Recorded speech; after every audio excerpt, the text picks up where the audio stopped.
শুরুতেই জানাবো সংবাদ শিরোনাম। বাংলাদেশের জনগণ কারো দাদাগিরি পছন্দ করে না, বললেন জামায়াত আমির। জানাবো ভারতকে বুঝতে হবে এটা শেখ হাসিনার বাংলাদেশ নয়, বললেন আসিফ নজরুল।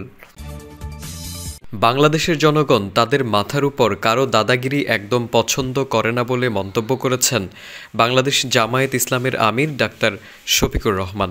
সোমবার নিজের ভেরিফাইড ফেসবুক আইডিতে দেওয়া এক পোস্টে এই মন্তব্য করেন তিনি।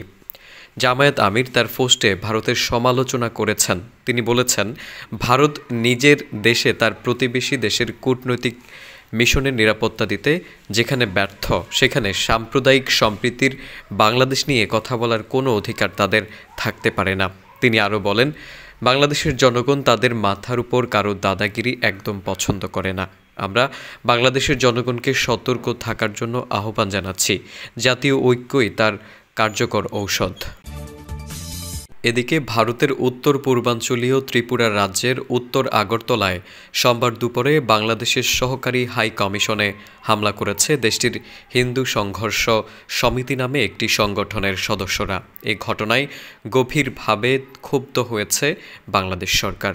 এবার ব্যক্তিগতভাবে এ ঘটনার প্রতিবাদ ও নিন্দা জানিয়েছেন আইন ও বিচার বিষয়ক উপদেষ্টা আসিফ নজরুল। সোমবার রাতে আসিফ নজরুল তার ভেরিফাইড ফেসবুক অ্যাকাউন্টে কড়া প্রতিবাদ জানিয়ে একটি পোস্ট দিয়েছেন।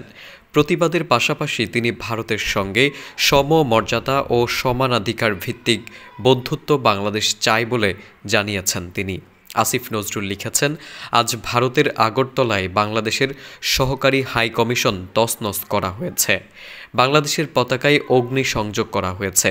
হিন্দু সংঘর্ষ সমিতি নামে একটি সংগঠনের সদস্যরা এই ন্যাক্কারজনক ঘটনা ঘটিয়েছে।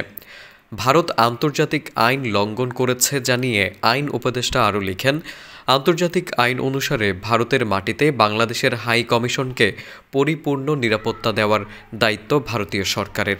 তারা এটি করতে ব্যর্থ হয়েছে, এই ব্যর্থতার নিন্দা জানাই। পশ্চিমবঙ্গের মুখ্যমন্ত্রী মমতা বন্দ্যোপাধ্যায়ের মন্তব্যেরও প্রতিবাদ জানিয়ে তিনি লিখেন, নিন্দা জানাই পশ্চিমবঙ্গের মুখ্যমন্ত্রী মমতা বন্দ্যোপাধ্যায়ের মন্তব্যের উপর।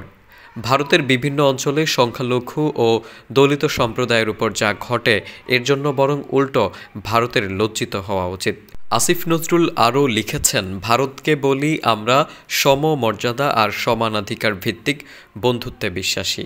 শেখ হাসিনা সরকার বিনা ভোটে ক্ষমতায় থাকার লোভে ভারত তোষণ নীতিতে বিশ্বাসী ছিল। তবে ভারতকে বুঝতে হবে এটা শেখ হাসিনার বাংলাদেশ নয়। এই বাংলাদেশ স্বাধীন, সার্বভৌম ও আত্মমর্যাদাশীল। এই বাংলাদেশ নির্ভীক একটি তরুণ সম্প্রদায়ের।